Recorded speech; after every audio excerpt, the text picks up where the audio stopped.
What's going on, everybody? Jude Panthera Leo here for the Not for Nothing podcast. Just wanted to go ahead and quickly discuss some interesting tidbits that came out of AOC's interview with David Axelrod yesterday. Some really interesting topics have been trending, in particular, her running for president in the future. I think there's a lot to discuss here and break down, so let's get started. Last thing before we go to the students, because I would be drawn and quartered if I did not say this. There are a lot of people who would like you to run for president in 2028.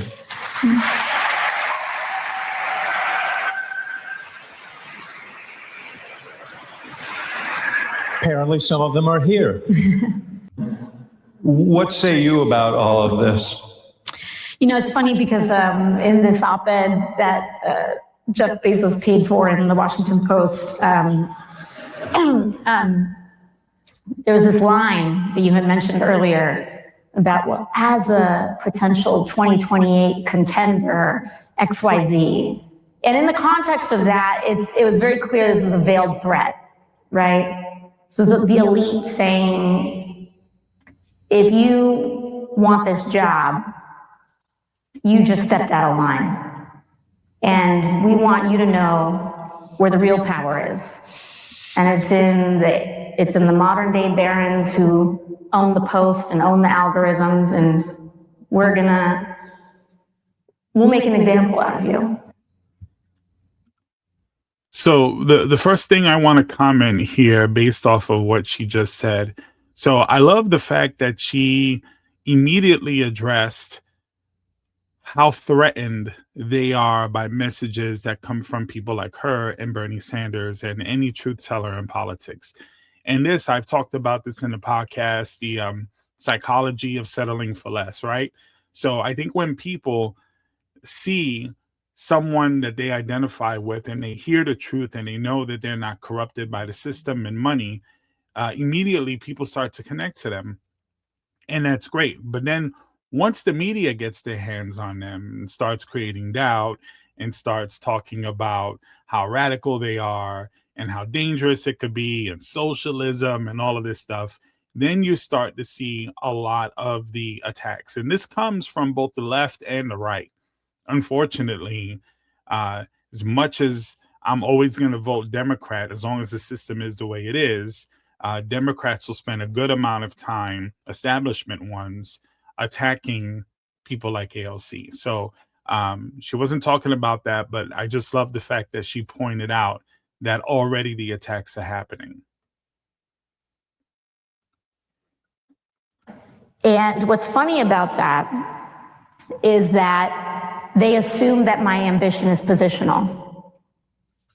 They assume that my ambition is a title or a seat. And my ambition is way bigger than that. My ambition is to change this country. And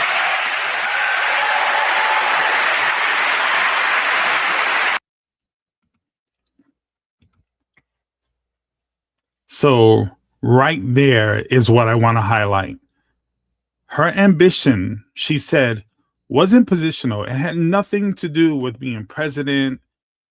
Obviously, the higher up she goes, whether she goes into the Senate or goes into the presidency, the more power she has, the more she's going to be able to influence and do things. And I like the fact that her focus is on the people and not so much the title of being president and being the all powerful. She says a lot of things in this interview. So let me know what you guys think in the comments. AOC had a lot of amazing things to say, interesting things to say. And, it's much deeper than just the quick little clips that I played for you guys.